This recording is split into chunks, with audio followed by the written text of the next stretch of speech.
Hello and welcome to HP Calcs. I'm Rick, and today we're going to have a look at how we can use percentages on the TI-36X Pro scientific calculator.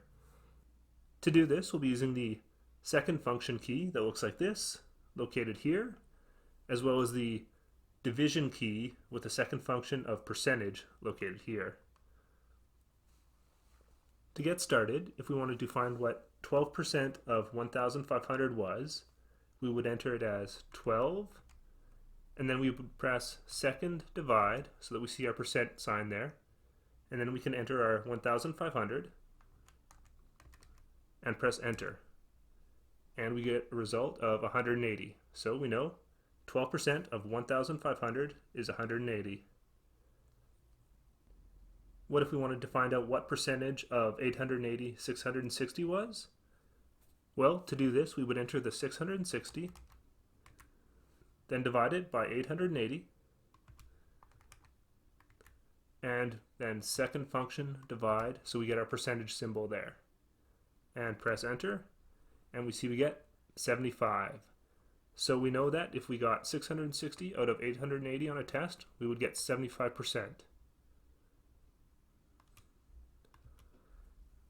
We can also use this to add taxes to a price so that we know what the final price of an object is. For example, if we wanted to find out what 2,500 plus 15% was, we would just enter the 15, second, percent, 25 like we did before, 2,500, there we go.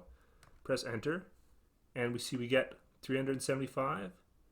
We can then just add that to the 2,500. Press enter, and we see we get a final price of 2,875. We can also use this for discounts. Let's say we have an object that was $3,500 on sale for 25% off. Well, again, we would enter the 25%